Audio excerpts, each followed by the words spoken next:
नमस्कार, जय हिंद, वंदे मातरम। सभी का अभिनंदन है जीजीडी प्लेटफॉर्म पर। आप सभी का स्वागत है आज की क्लास संधि में। और जैसे गौरव सर ने आज आपको एक तोहफा दिया होगा, इंग्लिश टीचर के रूप में नरेंद्र सिंह जी जो हैं वो आपको अब इंग्लिश पढ़ाएंगे। हिंदी लैंग्वेज में है नरेंद्र दान, तो वहाँ आपको मिलेंगे नरेंद्र सिंह जी। तो आप लोगों के लिए बहुत अच्छे जो प्रयास किए जा रहे हैं उनका रिजल्ट आना चाहिए। इसीलिए कहता हूँ ईमानदारी से मेहनत करो। हम लोग आपसे ज़्यादा मेहनत कर रहे हैं, आप लोगों को हमसे ज़्यादा मेहनत करनी चाहिए, ठीक है। और टेस्ट जो हो रहे हैं, अगला जो टेस्ट होगा ज़्यादा से ज़्यादा संख्या में देने का प्रयास करें। बहुत बढ़िया। इसके अलावा देखो एक चीज़ और बता दूं, जैसे आपको ये समास टॉपिक कंप्लीट हो गया, तो समास टॉपिक के जितने आपको नोट्स उसमें अवेलेबल करवा रखे हैं मैंने टेस्ट सीरीज में। और कई बार कुछ क्या है, नए बच्चे जो जुड़ते हैं वो टेस्ट सीरीज के बारे में कमेंट्स वगैरह पूछते हैं, तो आप लोग अगर कोई वो कमेंट देखो तो उनको उत्तर दे दिया करो, ताकि क्या है कि हमारे थोड़ा सा हमारी हेल्प हो जाएगी, है ना। अब रही बात, उसमें मैं अभी तक भी जैसे पर्यायवाची विलोम शब्द हालांकि मैंने दे रखे हैं, इसके अलावा मैं एक पीडीएफ और अपलोड करूंगा। उस पीडीएफ में मैं पूरे संधि के अलावा कुछ समास विग्रह इनको थोड़ा और बढ़ाकर अपलोड करूंगा, वो अलग ही करूंगा, ताकि आप लोगों वो पीडीएफ भी जो है प्रिंट आउट निकलवा सको। तो आप लोगों के लिए हम प्रयास करेंगे और करते रहे हैं, करते रहेंगे, लेकिन मेहनत आपको भी साथ साथ करनी होगी। लेकिन चलिए हम पहले ये जानेंगे कि भाई कल जो मैंने आपको कुछ शब्द दिए थे, आपने देखा होगा, उन शब्दों का समास विग्रह भी आपको आना चाहिए।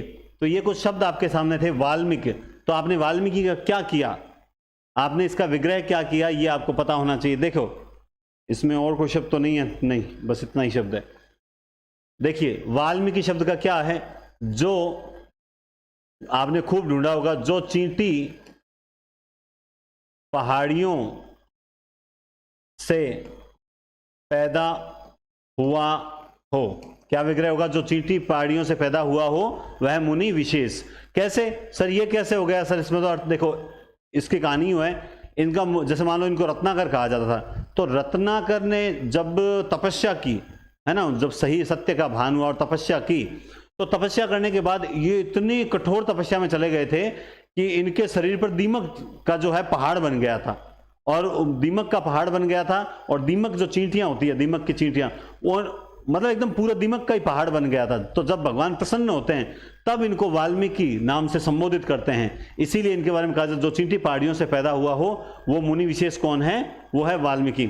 अब जैसे बात पूछी आपसे परिवार की, कि सर परिवार का अगर हम करें तो क्या विग्रह होगा? बहुत ईजी है, माता कौमा पिता और बच्चे, माता पिता और बच्चे।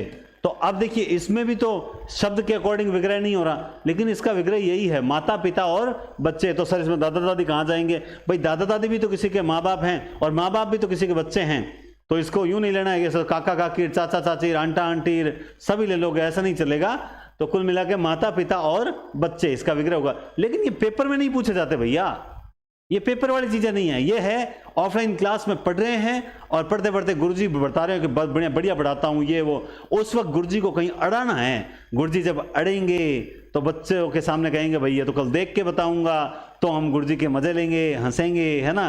तो ये वहां काम आते हैं, लेकिन ऐसा नहीं करना चाहिए। तो इसी ऐसे बच्चे जब हम ऑफलाइन में पढ़ाते थे तो हमें पूछते थे ना, तो यूं वहां से ये सब मैंने कहा, हाँ बेटा ले आ, कोई बात नहीं। क्योंकि हम वो कहते हैं ना, सास भी कभी बहू थी, तो हम भी तो कभी बच्चे रह चुके हैं। उन सीट्स पे जिन पे आप आज बैठे हो, हम भी वहां बैठे हुए हैं, इसीलिए तो यहां हैं। तो इसलिए हमें पता है। खड़ी बोली, अब जैसे खड़ी बोली, अब क्या ये बोली खड़ी रहती है क्या? है ना। तो विग्रह तो ऐसा ही होगा, जैसे खड़ी है जो बोली, लेकिन यहां पे खड़ी का मतलब वो नहीं है कि साहब बोली खड़ी, नहीं, खड़ी का मतलब है कठोर। खड़ी का क्या मतलब है? कठोर है जो बोली, वो है खड़ी बोली। निगोड़ा, बिना गौड़ के है जो, गौड़ किसे कहते हैं? पैर। उस व्यक्ति को क्या कहेंगे? निराश्रित, यानी जिसके लिए कोई सहारा नहीं है। और सबसे बड़ा सहारा क्या होता है? हमारे पैर, है ना। सबसे बड़ा सहारा क्या होता है? हमारे पैर। सपत्निक, पत्नी के साथ। यशोधन, यस। अब ये हम जब संधि करेंगे तब देखेंगे क्या ये सही लिखा हुआ है या ये गलत लिखा हुआ है। यशः धन होता है या यशोधन होता है, ये हम जब संधि, अगला टॉपिक है ही हमारा। देखें, यश ही है धन जिसका यशोधन, है ना। तो बढ़िया चल रहा है, आगे देखते हैं।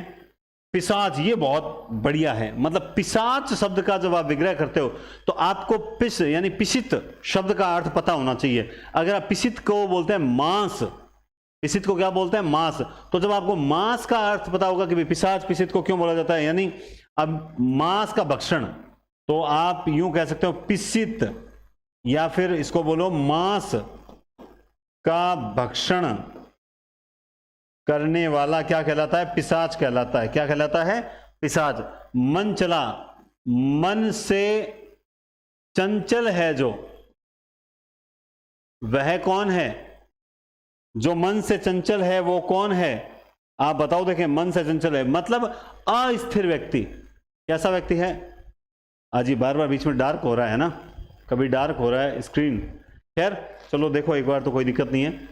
मन से चंचल है जो वह, क्लियर बात है, मन से चंचल है जो वह, मन चंचल। वक्षेज, वक्ष पर जन्म लेता है जो, अर्थात ये किसके लिए है, स्तन जो होते हैं वक्ष पर जन्म लेने के कारण ये वक्षेज कहा जाता है। विगत श्री, ये बहुत अच्छा है। विगत श्री निश्चित रूप से अच्छा है। आपको दिखाई तो दे रहा होगा, थोड़ी सी स्क्रीन शायद डार्क हो चुकी है, मुझे जहां तक दिखाई दे रहा है, तो कोई बात नहीं।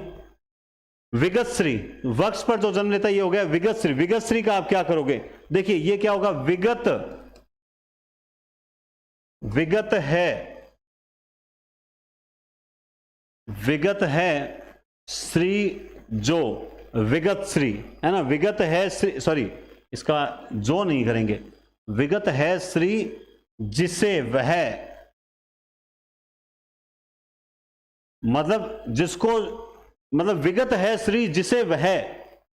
अब ये जो आते हैं ना कि पुरुष विशेष, स्त्री विशेष, जैसे सुलोचना, मृगनयनी, स्त्री विशेष, अब ये किसी व्यक्ति के लिए पर्सनल नहीं आते हैं। जो भी व्यक्ति, जैसे हर फन में मौला है जो व्यक्ति विशेष, पुरुष विशेष, तो इनमें इतना घबराना नहीं चाहिए। मेन चीज क्या होती है, इनको तोड़ना आना चाहिए। और ये अब जो टॉपिक आप कर रहे हो ना, समास है, संधि है, उपसर्ग करोगे, प्रत्यय, ये टॉपिक है फुल ऑफ प्रैक्टिस के। जितनी ज्यादा प्रैक्टिस करो। और दूसरा एक और बताता हूं, इन टॉपिक में रट्टाफिकेशन तो चलती ही नहीं है, प्लस ऑप्शंस के आधार पर उत्तर निकलेगा। जैसे मैंने क्रिया जब आपको करवाई थी, तब मैंने क्रिया में आपको बताया था कि देखो, जहां पर कहीं दौड़ना सकर्मक है वहीं पर हमने दौड़ना को अकर्मक मानी, पढ़ना सकर्मक है उसे हमने अकर्मक माना, क्योंकि बाकी तीन ऑप्शन के आधार पर उसका उत्तर निकलता है। दो नदियों के बीच का क्षेत्र, दो नदियों के बीच का क्षेत्र क्या कहलाता है ना, शाक है जिसे प्रिय, वो क्या कहलाता है, शाक प्रिय। शाक है जिसको प्रिय, अर्थात वो व्यक्ति कौन हुआ। अब ये देखो, ये किसके लिए आया है, निरामीष के लिए। जो निरामीष होते हैं, जो मांस का भक्षण नहीं करने वाले होते हैं, उनको क्या होता है, शाक प्रिय होता है। ये जैसे मैंने आपको, मुझे बताया, कल मैंने नहीं लिखाया था, चक्रपाणी दर्शनार्थ। अब अगर हम चक्रपाणी, ये बहुत कंफ्यूज करने वाला शब्द है, इसलिए मैंने यहां ऐड किया है, चक्रपाणी दर्शनार्थ। आप सोचो, जब आप चक्रपाणी पढ़ते हो तो चक्र है जिसके पाणी में वह, तो हमने कह दिया विष्णु, लेकिन ये क्या करे, चक्रपाणी दर्शनार्थ। और फिर आपसे पूछा इसमें समास कौन सा है, आपने कर दिया बहुव्री, लेकिन ये क्या कह रहा है, चक्र पाणी के दर्शन के लिए, तो यहां पे कौन सा समास हो जाएगा, चक्रपाणी के दर्शन के लिए। मैं दानार्थ, दानार्थ, फलार्थ, दर्शनार्थ गया, मैं मंदिर दर्शनार्थ गया, मतलब दर्शन के लिए गया। चक्रपाणी दर्शनार्थ, यानी चक्रपाणी दर्शनार्थ मतलब चक्रपाणी के दर्शन के लिए, चक्रपाणी के दर्शन के लिए क्या आ गया बीच में, के, तो इसलिए तत्पुरुष समास में चला जाता है। लेकिन हम लोग क्या करते हैं कि नहीं साहब, ये तो जो है चक्रपाणी आया है, तुझे पता नहीं है, बहुव्री में डाल देते हैं। इसीलिए कह रहा हूं, ये प्रैक्टिस पे पता चलेगा। और प्रैक्टिस भी कैसी, जब क्वेश्चन खुद के बनाए हुए क्वेश्चन होते हैं। किताबों से मैं निश्चित रूप से लेता हूं, जितनी भी व्याकरण की किताबें ऑब्जेक्टिव नजर आती है मार्केट में, मैं उनसे अच्छे अच्छे क्वेश्चन सेलेक्ट भी करता हूं। और इसी कारण मेरे पास 4-5 हजार क्वेश्चन का सिलेक्शन है, कलेक्शन है, सॉरी, सिलेक्शन भी है, कलेक्शन भी है, दोनों भी है। तो सेलेक्ट करने के बाद फिर उनमें परिवर्तन करते हैं। और इसीलिए बढ़िया टेस्ट सीरीज तैयार होती है। तो प्रैक्टिस इतनी शानदार होनी चाहिए। और कल आपने जो हिताक्षी शर्मा, जो शायद फर्स्ट रैंक थी कल, उन्होंने एक प्रश्न पूछा, सर 43 स्टूडेंट्स में अगर हम फर्स्ट रैंक आ भी जाएं तो उस रैंक का क्या मतलब है। मैडम, मैं आपसे जवाब देना चाहता हूं आपको, एक बात सोच के देखिए। मैं मानता हूं कि कहीं कंपटीशन कम होता है, धीरे धीरे बढ़ता है। मैंने 59 क्लासेस दे दी हिंदी साहित्य की, second grade first grade assistant professor net के लिए, तब जाकर उनको उनके दिमाग में, देखो बचपन में आपको क्या सिखाया गया, ए फॉर एप्पल, अ से अनार। क्यों ए फॉर एप्पल ही क्यों होता है, एरोप्लेन नहीं होती। अ से अनार ही क्यों होती है, अदरक नहीं होती। लेकिन आज भी आप अगर किसी 60 साल के बूढ़े से भी पूछोगे कि सर ए फॉर, तो तुरंत बोलेगा एप्पल। रीजन क्या है, हमारे दिमाग में जहरीला ज्ञान भर दिया गया है कि ए फॉर एप्पल होती है, और वो जहरीला ज्ञान हम रट्टाफिकेशन करते हुए सबको आगे पीढ़ियों को सौंपते आए हैं। ठीक ऐसे ही एक चीज को अगर बार बार बार बार बार बार जब कहा जाएगा तो वो हमारे, कहते हैं ना, एक झूठ को 100 बार बोलो सत्य बन जाता है। ठीक वैसे ही मैंने उनको 59 क्लासों में इतना ज्यादा हिप्नोटाइज किया है, यूं मान लीजिए, इतना ज्यादा टॉर्चर किया, इतना ज्यादा खरी खोटी सुनाई है, इतना ज्यादा नेगेटिव एंड पॉजिटिव पुनर्वलन किया है, मतलब मोटिवेशन किया है तब जाकर पहले ही टेस्ट में वो इतनी संख्या में टेस्ट दिया उन्होंने। लेकिन यहां पर आप थोड़े से, मुझे लग रहा है कि कहीं ना कहीं थोड़े छोटे बच्चे ज्यादा हैं। छोटे बच्चे मतलब जो अभी ग्रेजुएशन और बीएड करने वाले फ्रेशर बच्चे ज्यादा हैं, इसलिए उनको अभी तक इस चीज का एहसास नहीं है कि कंपटीशन जो है वो खाला का घर नहीं है। मुहावरा चलता है खाला का घर, है ना, वो कंपटीशन खाला का घर नहीं है। वो तो गणानंद जैसा कहते हैं कि तलवार की धार पे चलने जैसा, तलवार की धार पे चलने जैसा है। तो ऑब्वियसली हमें कंपटीशन तो शानदार रखना पड़ेगा, एक एक मतलब कंटेंट बढ़िया करना पड़ेगा। लेकिन अब बात आते हैं मैडम के क्वेश्चन पे। मानता हूं कि अभी तक आप में से कुछ लोग सोचते हैं बाद में ज्वाइन करेंगे, बाद में ज्वाइन करेंगे, वो उनकी पर्सनल हेडेक है, हम समझा सकते हैं, हाथ पकड़ के नहीं चला सकते, चलिए। लेकिन जो 43, 50 स्टूडेंट्स, 100 स्टूडेंट इस बार टेस्ट देंगे, उनसे क्या कहना है मेरा, उनसे मेरा यह कहना है कि अगर तुम लोग 100 में से 99% ला रहे हो, कितने, 100 में से 99% ला रहे हो, और फिर अगर, और तुम्हारी रैंक आ रही है फर्स्ट, अब तुम्हें पीछे झांकने की जरूरत क्या है कि तुम्हारे पीछे कितने जने थे। मतलब ही नहीं है तुम्हें, पीछे चाहे एक ही जना हो, चाहे 2 जनों ने टेस्ट दिया, तुम्हारे 99% आ गए। बात समझ रहे हो, तुम पीछे मत झांकोगे हमने रैंक हासिल की, 43 में हासिल किया, नहीं, तुम्हारा टारगेट 99 से नीचे आना नहीं चाहिए, या 95 से नीचे नहीं आना चाहिए, बस। फिर चाहे पीछे कितना ही हो और आगे कितना ही हो, हमें मतलब नहीं है। हमारा जो है कि हम 95% पेपर सही करते हैं, ये टारगेट आपको रखना है टेस्ट सीरीज में, ठीक है। बाकी तुम टेंशन मत लो, संख्या मैं बढ़ा दूंगा, इतना टॉर्चर करूंगा कि पढ़ना पड़ेगा, मजबूरी है तुम्हारी, पढ़ना पड़ेगा। क्योंकि मैं मीठे मीठी बातों से नहीं समझा सकता, मैं तो चुभती हुई बातें कहता हूं कि देख बेटा, सोच ले, आंखें बंद करके सोच ले, एक वो एडवर्टीज, आंखें बंद करके सोच ले कि अगर नहीं पढ़े तो क्या हालात हो सकते हैं, इसीलिए पढ़ो। मैं ये नहीं कहता नौकरी, मैं कहता हूं कामयाब बनो। नौकरी संसार में सबके पास नहीं है, कामयाब बनो, खुद को इतना मैच्योर करो कि बढ़िया पकड़ करो किसी सब्जेक्ट पर, है ना, अच्छे से पढ़ा सको। हिंदुस्तान में काम बहुत है, बढ़िया बढ़िया पोस्ट हैं, सब कुछ है, लेकिन कामयाब बनो, इसलिए थोड़ा सा सब्जेक्ट तैयार करो। चलिए आज हम संधि में प्रवेश करेंगे। संधि, संधि जो कि सम धन धी के योग से बनी, अर्थात 2 ध्वनियों, या फिर इसे कहते हैं वर्ण, लेकिन सही चीज क्या है, 2 ध्वनियों के मेल को क्या कहते हैं, संधि कहते हैं। जैसे मैंने लिखा अ और अ, ये क्या 2 ध्वनियां हैं, और वर्ण कैसे हो गए, क्योंकि मैंने इनको लिख दिया, ठीक है।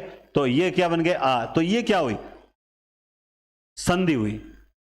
और अगर अ मिलकर अ बनता, क्या बनता, अ, तो ये क्या कहलाता, ये संयोग कहलाता। यानी प्लस से पहले और बाद वाले शब्दों में कोई विकार उत्पन्न नहीं हो और एज इट इज प्लस हटके सीधा जुड़ जाए, तो ये संयोग कहलाता है। जबकि जब विकार उत्पन्न होता है तब वो क्या कहलाती है, संधि कहलाती है। क्लियर बात है। अब देखो ये क्या कहता है, ये कहता है जब 2 शब्द मिलते हैं, जब भी 2 शब्द मिलते हैं तो प्रथम शब्द की अंतिम ध्वनि तथा दूसरे शब्द की प्रथम ध्वनि के मेल से जो विकार उत्पन्न होता है वो संधि कहलाती है। जैसे हमें एक वो तीसरी क्लास से जो उदाहरण समझाता है, मैं भी आपको वही बताऊंगा। विद्या प्लस आलय रट गया कि साहब ये विद्यालय बन गया। क्या बन गया? विद्यालय बन गया। अब आप यहां देखो, ये क्या कर रहा है? प्रथम शब्द की अंतिम ध्वनि और अंतिम शब्द की प्रथम ध्वनि मिलकर जो एक विकार उत्पन्न करते हैं, वो क्या कहलाता है? वो कहलाती है संधि। ठीक है, ये बात तो समझ आ गई। अब आगे देखिए, हालांकि मैंने संधि के कभी नोट्स इस तरह पीपीटी में नहीं पढ़ाया है, मैं व्हाइट बोर्ड पे पढ़ाता हूं या मान लो सीधा बोर्ड पे, लेकिन इस बार मैंने एक नया एक्सपेरिमेंट किया है और ये नया एक्सपेरिमेंट आपके माइंड में पूरी संधि छाप देगा। देखते जाओ।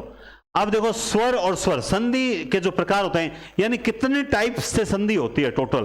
तो सबसे पहले आप देखो, स्वर में क्या मिलता है? स्वर। तो जैसे अभी हमने एक उदाहरण लिया, रत्न प्लस आकर, रत्न धन आकर, रत्न धन आकर। तो इसमें क्या है? अ और आ मिलके क्या बना? रत्नाकर। क्या बना? रत्नाकर। तो एक तो ये हुआ स्वर में स्वर मिला। तब बात करते हैं स्वर में जब व्यंजन मिलता है। क्या मिलता है? स्वर में जब व्यंजन मिलता है।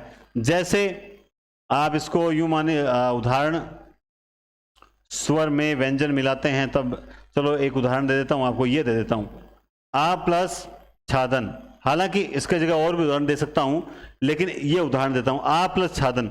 तो यहां आगे तो स्वर ही है और आ के बाद जब क्या आया? व्यंजन आया, तब एक च का आगम हो जाता है। ये हम नियम में पढ़ेंगे।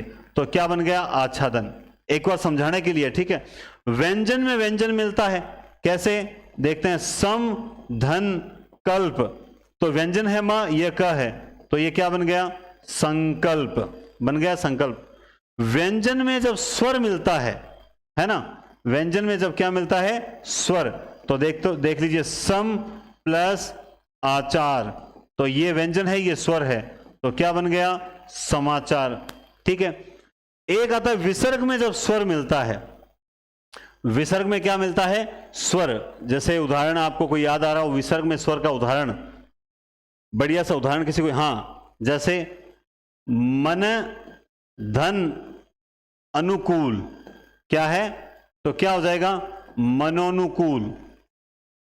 ठीक है। इसी तरह व्यंजन, विसर्ग में व्यंजन मिलेगा तब, विसर्ग में व्यंजन, तो मन है धन हर, तो विसर्ग है और यहां व्यंजन है, तो ये बन गया मनोहर। सर ये कैसे बने, ये तो बताओ आप, ये क्या तरीका है आपका पढ़ाने का? हमें पसंद नहीं आया।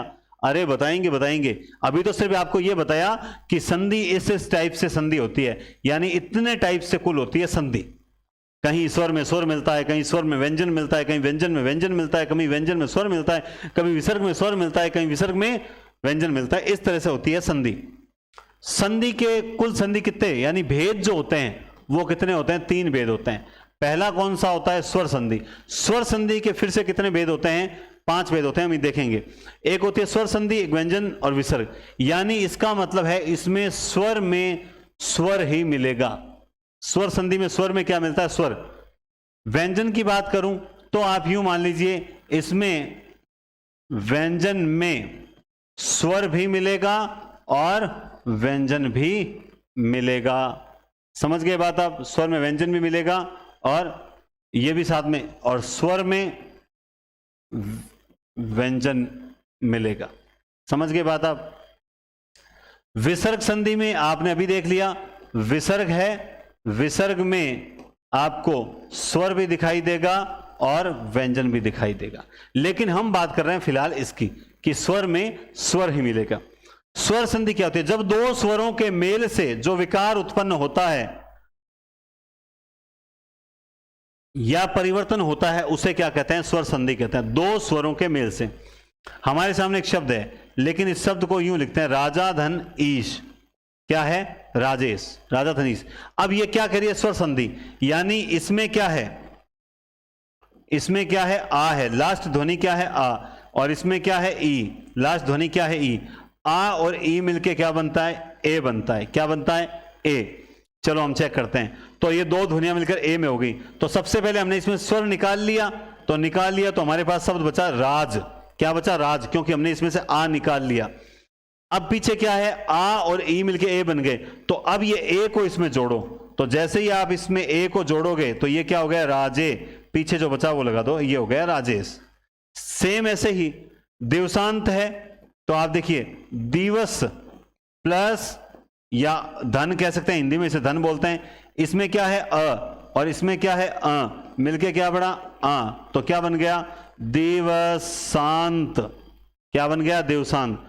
महिष है तो मही धन ईश, क्या बन गया महिष, यहां बड़ी दोनों बड़ी मिलके क्या बन गई ई। तो सर ये बड़ी क्यों आई या छोटी क्यों नहीं आई, इसका भी अपने पास लॉजिक है, चलो अभी देखेंगे अपन। स्वर संधि के प्रकार, क्या है स्वर संधि के प्रकार, यहां आप देखो सबसे पहले हम बात करेंगे दीर्घ स्वर संधि। दीर्घ स्वर संधि बड़ी सिंपल है। दीर्घ स्वर संधि यानी अ आ के बाद अगर अ आ कुछ भी आए तो रिजल्ट क्या आएगा आ, या ये कहती है ई के बाद अगर ई या ई आए तो रिजल्ट क्या आएगा दीर्घ, क्या आएगा, ठीक है। इसी तरह से ऊ के बाद अगर ऊ आए तो रिजल्ट क्या आएगा ए। कुल मिला के इसका नाम इस कारण से दीर्घ पड़ा, यानी जब हम विच्छेद की संधि करेंगे, विग्रह से हम संधि की ओर जाएंगे, तब वहां जहां विकार उत्पन्न होगा जिस वर्ण में, वो तीनों दीर्घ होने चाहिए, क्या होने चाहिए दीर्घ। और यही बात हमारी दीर्घ संधि की एक पहचान है। आप देखो थोड़ा सा धैर्य रखना पड़ता है, पेशेंस रखने पड़ते हैं आपको किसी टॉपिक को समझने के लिए, क्योंकि कई बार रूपरेखा बोरिंग लगती है लेकिन बाद में वो रूपरेखा काम बढ़ी आती है। अभी आप देखेंगे गुण संधि हम जानते हैं ए और वृद्धि संधि में जो है क्या कहते हैं ए और ओ का रोल रहेगा, किस प्रकार से वृद्ध मतलब वृद्धि का नाम वृद्धि रखा है। बाकी कुल मिला के यूं कह सकते हैं कि वहां पर चाहे वर्ण कोई सा भी आए लेकिन ए और ओ होगा, और कैसे होगा वो बताएंगे। इनमें अपवाद भी मिलेंगे आपको। यण संधि इको यणची हम बोलते हैं, है ना, इको यणची बोलते हैं। अयादि संधि को कुछ विद्वान संधि मानते ही नहीं है, क्योंकि इसमें कहते हैं कि प्लस से पहले वाले और दूसरे वाले शब्द का कोई अर्थ होना चाहिए, लेकिन यहां पर कहीं ना कहीं जो है अर्थ होते नहीं है, इस कारण से क्यों पीछे प्रत्यय का रोल नजर आता है तो इसलिए नहीं मानते हैं। इसके अलावा मैं आपको बताऊंगा स्वर संधि के कुछ विशेष रूप बताएंगे, जैसे एसआई में पूछा गया था 2011 वाली एसआई में कि अब प्लस ही क्या बन गया, अभी बन गया। ऐसे ही तब प्लस ही जो है वो तभी बन गया, क्या बन गया, तभी। ऐसे ही यहीं का संधि विच्छेद क्या होगा, तो होगा यहां प्लस ही यहीं होगा, क्या होगा, यहीं। इस तरह के कुछ और विशेष रूप भी मैं आपको बताऊंगा, लेकिन फिलहाल मैं आपको बात करूंगा दीर्घ संधि की, क्योंकि फिर डबल बात करने से कोई मतलब नहीं है। सबसे पहले आप देखो दीर्घ स्वर संधि, जब एक ही स्वर के दो रूप ह्रस्व, ये ह्रस्व अ ई उ री, या दीर्घ आ ई उ एक दूसरे के बाद आ जाए तो दोनों मिलकर दीर्घ हो जाते हैं, जैसे यहां आप देख सकते हैं, ठीक है। जैसे इसका उदाहरण, अगर ये कह रहा है अ और अ दोनों से दिवस धन अंत, क्या है, दिवस धन। अगर अ के बाद अ आए तो क्या हो जाएगा, आ हो जाएगा। ये लो बस, ये जहां संधि हुई वहां दीर्घ हो जाएगा। अ के बाद आ का उदाहरण बताओ, है ना, अ के बाद आ का उदाहरण, तो जैसे बताते हैं, रत्न धन आकर, तो ये अ है ये आ है, मिलके आ ही बनेगा, तो ये हो गया रत्नाकर। कितना इजी है बताता हूं, देखिए आप दिमाग में ये रखो कि जो प्लस के बाद स्वर जो आता है, इनको तोड़ देंगे। चलो एक और तोड़ देता हूं, जैसे विद्या धन आलय, इसमें क्या है, दोनों ही आ है, तो क्या हो गया, विद्या आ और बाद में अ, तो इसका उदाहरण तो मध्य नहीं, ये दया, ये आ प्लस आ हो जाएगा। शतान दिन भी नहीं होगा, दीर्घ भी नहीं होगा, इस तरह का कोई उदाहरण दिमाग में सार नहीं मिल रहा। पूरा उसी दिवसा, ये भी नहीं मिल रहा। क्वथन, ये भी नहीं मिल रहा। इसका उदाहरण चलो आपके समझ आ गई होगी, इसका कोई उदाहरण आएगा तो अभी देख लेंगे, ठीक है। आप इसमें देखो, इनमें जो दो टुकड़े करते हैं, टुकड़ा करना भी बताऊंगा अभी आपको, पहले आप जोड़ना सीखें। देखो जब हम प्लस से पहले दोनों शब्दों को तोड़ते हैं तो इसमें कभी चेंज मत करना, पहले वाले में कभी चेंज मत करना दीर्घ संधि में। इसमें जो प्लस के बाद होता है है ना। आपको यह देखना है कि प्लस से पहले अ है या आ है, इतना देखना है। अगर आ है तो इसको लोप कर दो, इसका क्या कर दो, हटा दो और सीधा जोड़ दो। अगर पहले वाले में आ है तो इसको लो, क्योंकि ऑलरेडी आ ही बनेगा, तो आ है तो बस पीछे वाले स्वर को हटा के शब्द को जोड़ दो। अगर अ है तो उसे आ कर दो और इसको हटा दो, जोड़ दो। अ है तो इसको आ कर दो, इसको हटा दो, जोड़ दो। तो देखिए दिवस और आ कर दिया दिवसांत। समझ गए बात आप? ये बेस्ट तरीका है जोड़ने का, बहुत ही। जैसे मैं आपको मान लो एक शब्द बताता हूं, मध्वा धन आचार्य, ठीक है। तो यहां क्या है, आ है, यहां क्या है, आ। आप इसको काट दो, सीधा लिखो मध्वा, ये लिख दिया मध्वा। अब ये चार्य लिख दो, ये लो मध्वाचार्य।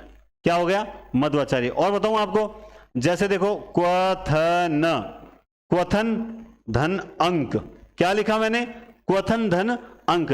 आपको क्या करना, बहुत इजी काम है, इसमें चेंज नहीं करना। मैंने कहा ना अगर अ है तो आ करो, तो हमने कर दिया क्वथना। ये लो सर ने कहा था आ कर दो, कर दिया। इसको लोप कर दो और जोड़ दो, क्वथनांक। ये लो साइंस में शब्द होता है ना क्वथनांक, ये लो। इतना इजी तरीके से, आपको यकीन नहीं है, चलो एक और बनाता हूं।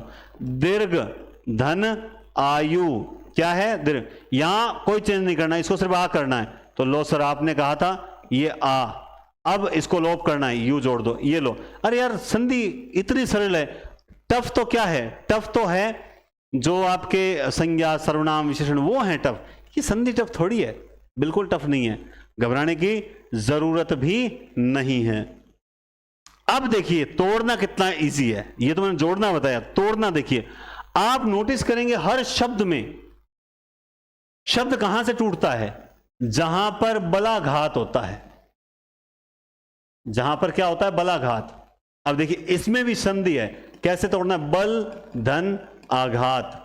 जहां शब्द पे जोर पड़े वहीं से परमार्थ मां से टूटेगा, रत्नाकर ना से टूटेगा, तथापि था से टूटेगा, मुरारी रा से टूटेगा, सत्याग्रह या से टूटेगा। जहां बल पड़ा वहीं से शब्द टूटेगा। तोड़ना बहुत इजी। कैसे इजी, सबसे पहले आपको इतना देखना है कि प्लस से पहले और बाद वाला जो भी शब्द आए, प्लस से पहले और बाद वाला जो भी शब्द आए उसका अर्थ होना चाहिए। ठीक है, परम होता है, परमा कुछ नहीं होगा, परम होता है अर्थ, बस। अर्थ नहीं होता, अर्थ ही होता है। रत्नाकर है, रत्न होता है, रत्ना नहीं आकर। तथा, मेरे साथ साथ तोड़ते चलो फटाफट, तथा अपि, ऐसे ही मुर धन अरी, है ना। सत्या, तो ये लो सत्य को अलग कर लिया, या में को। अच्छा एक और तरीका, एक और बता देता हूं। देखो आप जब पहले वाला, प्लस से पहले वाले मूल शब्द को अलग कर लो, पहले प्लस से पहले जो मूल शब्द होता है उसे अलग कर लो। जैसे इसमें सत्य मूल शब्द अलग कर लिया, पीछे क्या बचा, आ, आग्रह। फिर उस स्वर सहित ले आओ। श्रद्धांजलि, तो पहले श्रद्धा को अलग करो, ये लो हो गया श्रद्धा। इसमें क्या है, आंजलि। हम जानते हैं कि आंजलि कुछ नहीं होता। क्या नहीं होता, आंजलि कुछ नहीं होता। ये क्या है, एक सेकेंड, नो डिस्टर्बेंस, ठीक है। आंजलि कुछ नहीं होता, क्या होता है, अंजलि। समझ गए बात आप। संकालू, पहले वाले को अलग करो, संका। पीछे क्या बचा गुरुजी, आलू बच गया, तो सब्जी बना लो। मध्याह्न, ये लो, पहले मध्या नहीं होता, मध्य ही होगा, सॉरी हलंत नहीं लगेगा, ठीक है। तो क्या होगा, मध्य प्लस अहन होता है, आहन नहीं होता, अहन यानी दिन होता है। ठीक है, सही। दिन, पहले वाले शब्द को अलग करो ढंग से, उसको गलत मत कर लेना। दिन धन अंग, दीर्घायु, दीर्घ धन आयु, फटाफट, मतलब बिना देखे टूटने चाहिए। देव धन आले, पहले वाले शब्द को अलग करो। क्या है पहले वाला, बोलो देखें, दीप धन आधार, वेरी गुड। क्या है पहले वाला, जल्दी बोलो देखें, कृपा धन आकांक्षी, आकांक्षी। पहले वाला क्या है, बोला गुरुजी कुश, हाँ तो ठीक है। स्वर कौन सा बचा, गुरुजी आसन बचा, वेरी गुड। यहां क्या है, साव है, नहीं, यहां साव आ जाएगा ज्यादा, यहां साव नहीं है, यहां सावधान, यहां सा से ही टूटेगा। यहां क्या है, स, और पीछे क्या बचा, अवधान। सावधान मतलब ध्यान के साथ, हमने अव्यय भाव समास में ये उपसर्ग किया था, सावधान यानी ध्यान सहित। ठीक है। मध्यांतर, पहले वाला शब्द क्या है? मध्य, धन, अंतर, यहां क्या है? दया, धन, आनंद, ठीक है। यहां क्या है? सत, बिल्कुल। पीछे क्या बचा गुरुजी? अंश बचा, लेकिन अंश तो कोई शब्द नहीं होता है, तो क्या होता है सर? अंश होता है। सारांश, सार प्लस सर अंश बच गया, अंश होता ही नहीं है, क्या होता है? अंश होता है। बस यही आपको समझना है, यही तरीका बेस्ट साबित होगा। समझ गए मेरी बात आप? अब आइए ई वाले उदाहरण में, ये तो थे अ वाले। ई वाले उदाहरणों को करने से पहले 2 नियम 3 नियम बताऊंगा, उससे आपकी जिंदगी में दीर्घायु का गलत नहीं होगा। आप याद रखें, प्लस से पहले अगर स्त्रीलिंग शब्द आए तो वहां पर हमेशा दीर्घ होगा। क्या होगा? मतलब यूं मान लीजिए, आप जैसे बताता हूं, जैसे देखो देवी और अगर मान लो अति, देखो, और ये मान लो इत और ये मान लो इच्छा, 2 शब्द हैं, ठीक है। अगर प्लस से पहले स्त्रीलिंग शब्द आपको दिख जाए तो 100% वहां मात्रा ई की बड़ी लगेगी, नंबर 1 बात। दूसरा, प्लस से पहले अगर उपसर्ग या पुल्लिंग हो, यदि शब्द उपसर्ग युक्त, प्लस से पहले उपसर्ग युक्त या पुल्लिंग हो, तो हमेशा छोटा ई ही रहेगा। ये छोटा बड़ा कुछ नहीं होता, ई होता है। समझ गए बात आप? ठीक है। इसके अलावा आप देखो, एक सेकंड साथियों, ठीक है। आप देखो अगला नियम, तो ये तो आगे वाला हो गया कि आगे आपको प्लस से पहले या तो पुल्लिंग या उपसर्ग हो तो छोटी की मात्रा लगाना, और अगर स्त्रीलिंग हो तो बड़ी की मात्रा लगाना। ये तो पहले का। बाद वाला बताओ सर। प्लस के बाद ईश, इक्षक, इच्छा, ईश्वर, इक्षण, इप्सा, ये शब्द रट लो। ईश, इक्षक, इच्छा, ईश्वर, ईक्षण, इप्सा, ये हमेशा बड़े आते हैं, यानी इनमें ई जो है वो दीर्घ आती है, और बाकी इनके अलावा कोई आई तो छोटी लगा देना। बस 3 नियम से पूरे, कभी जिंदगी में गलत उदाहरण नहीं होगा। जैसे आइए देखते हैं, लिखना मत, एक बार तुम रुक जाना, बाद में लिख लेना, एक बार लिखना मत। देखना, रविंद्र शब्द है, आप इसे तोड़ोगे, आपको पता है कि यहां से टूटेगा, क्योंकि ये तो बात हमने पिछले नियम में कर ली। आप जब तोड़ोगे तो शब्द आएगा सर रवि। क्या शब्द आएगा? रवि। तो रवि पुल्लिंग है या स्त्रीलिंग है? तो बोलोगे सर पुल्लिंग है, तो क्या होगा? छोटी की मात्रा लगेगी। अच्छा, पीछे क्या बचा? इंद्र। तो इनमें से कोई शब्द है क्या? नहीं बच रहा सर, इंद्र है, तो छोटी की लगा दो, क्योंकि सिर्फ इन शब्दों में ई बड़ी होनी चाहिए, बाकी छोटी। ये क्या है? अधीक्षक। तो यहां क्या शब्द आएगा? अधि आएगा। अधि उपसर्ग है, इसलिए छोटी की मात्रा। इक्षक है क्या? ये रहा इक्षक, तो इक्षक क्या लगा दो? बड़ा। क्या हो जाएगा? बड़ा। बहुत इजी है, बहुत इजी है। नदी, नदी स्त्रीलिंग है क्या? हाँ सर स्त्रीलिंग है, ये बड़ी मात्रा कर दो। ईश में क्या करना है सर? ईश में तो आपने बता रखा है, ये बड़ी होगी, ये लो साहब ईश, नदीश। महिष में, महिष और पृथ्वी स्त्रीलिंग है, ठीक है।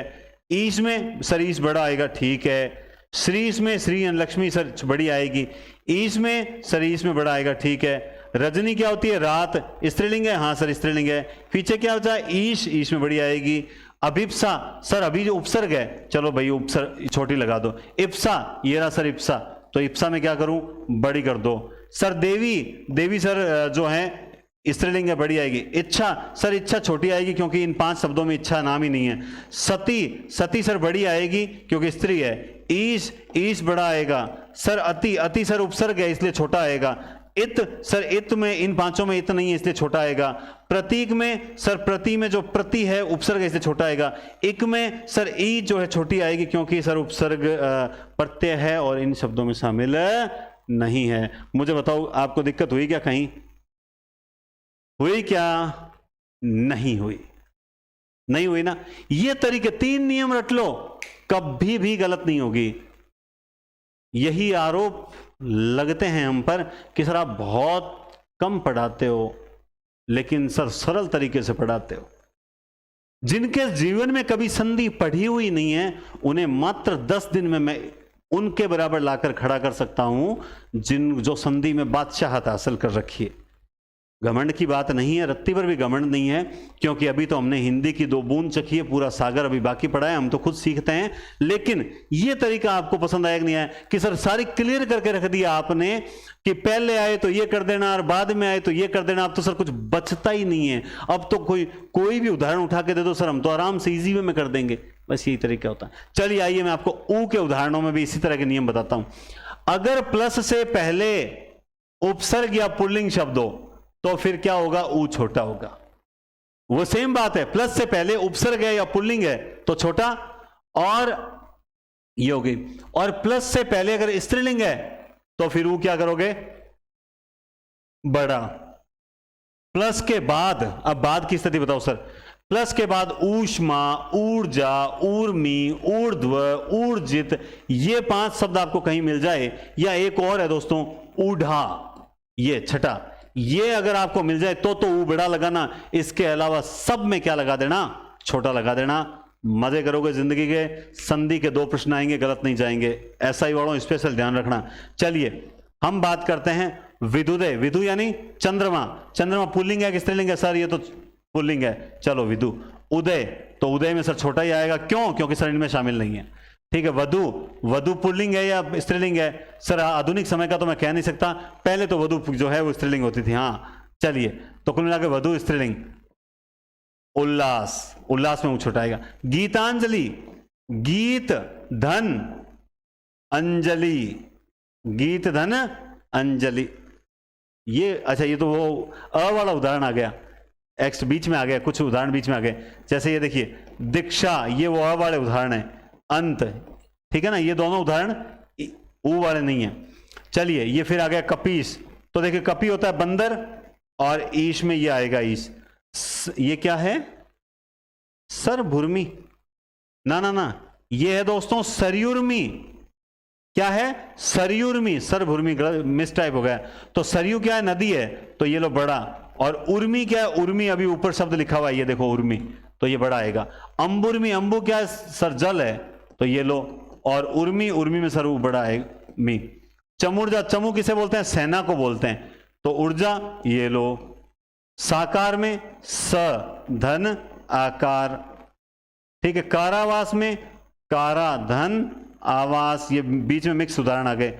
सिंधुर्मी, अब ये सिंधु में सर सिंधु नदी है, ये क्या है, सिंधु धन उर्मी। सर आपने सिंधु में जो है वो छोटी मात्रा लगाई है या बड़ी मात्रा लगाई है। देखो सिंधु अगर समुद्र के लिए आता है कि सिंधु समुद्र है ना, सिंधु यानी समुद्र सागर, तो निश्चित रूप से क्या आएगा, बड़ी मात्रा आएगी, सॉरी छोटी मात्रा आएगी सिंधु नदी, सिंधु मतलब सागर के लिए। लेकिन यहां सिंधु नदी से लेंगे तो हम बड़ी मात्रा ही लिखेंगे।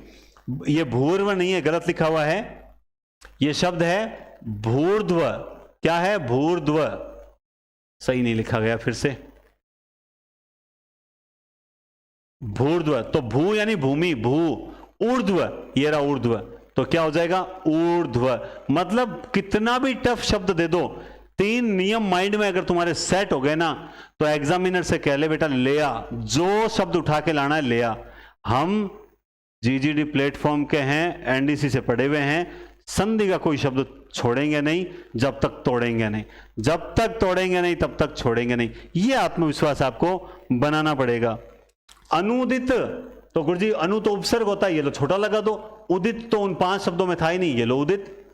सदुपदेश नहीं, साधुपदेश होता है, तो साधु पुल्लिंग, साधु प्लस उपदेश, है ना भाई। मैंने कहा ना प्लस वाला पहले वाला शब्द अलग कर लो, साधु। ऊ कौन सा बचा, उपदेश। अब ऊ छोटा या बड़ा, ये मैंने आपको बता दिया, छोटा आएगा या बड़ा। भूपरी, तो अब मुझे बताओ देखे कौन सा आएगा, भू क्या करूं, बड़ा या छोटा, तो गुरुजी बड़ा करो। ऊपरी में देखो, यहां याद करो, इनमें ऊपरी है क्या, सर नहीं है, तो फिर क्या करें, ऊपरी, ये लो, बस सोचना ही नहीं है। सर मुझे ठीक नहीं लग रहा, ये सेट नहीं बैठ रहा, सर मेरे तो ध्यान में वो आ रहा है, ध्यान में तेरे प्रधानमंत्री भी आ सकते हैं, लेकिन प्रधानमंत्री यहां नहीं आएंगे, ध्यान रखना, यहां ऊपरी यही आएगा। वधुक्ति, वधु स्त्री, सर ये मुझे अच्छा नहीं लग रहा, ये तो ऐसे होना तो अच्छा लगे, यहां पे तेरे को कमरे की डेकोरेटिंग करनी ही नहीं है, वधु स्त्रीलिंग है, बड़ा ही लगाना है। सर उक्ति, उक्ति में सर ये ऊ अजीब सा लग रहा है, तेरे को अजीब सा लगे तो लगने दे, यहां छोटा ही आएगा क्योंकि वो उन 5 शब्दों में नहीं है, ठीक है। मधुत्सव, मधु सर मैंने तो आज तक जो है बड़ा लिखा हुआ देखा है, मधु लड़की भी तो सकती है, नहीं, मधु वसंत, मधुत्सव वसंत यानी पुल्लिंग शब्द। और उत्सव में उत्सव।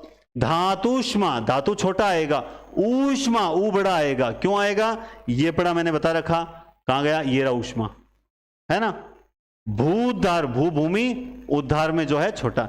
मजाल है गलत हो जाए, फिर हम इसलिए क्यों बैठे, फिर क्यों मेहनत की, कितनी किताबें उठाई, शब्दों को सारों को सर्च किया, रिसर्च किया, शब्द निकालिए कि यही शब्द बड़े आते हैं, इसके अलावा कोई बड़ा नहीं आता। किसी भी किताब में यह नियम लिखा हुआ नहीं मिलता है ना, किसी भी किताब में नियम लिखा हुआ नहीं मिलता।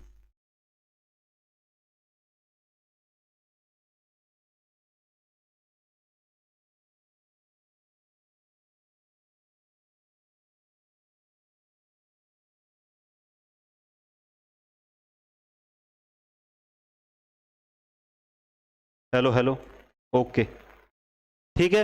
इसके अलावा देखो ये दोस्तों क्या है, इसमें ये जो अपवाद मैंने लिख रखा है, ये क्या क्या बता रहा हूं, मतलब ये इसलिए बता रहा हूं, री प्लस री, ये भी री भी स्वर होता है, तो री और री मिलके, अगर संस्कृत में आप जानते हैं, आप सारे विद्वान हैं, तो संस्कृत में बड़ा री ऐसा होता है, यानी ये जो री होता है ना, हम ये री लिखते हैं, ये छोटा री, और बड़े री में एक और होता है, लेकिन हमारे यहां पर हिंदी में इसका कोई अपवाद नहीं है। तो यहां पे जब हम लिखेंगे तो ये लुप्त तो होगा, लेकिन दीर्घ रूप में नहीं आएगा। क्या हो जाएगा,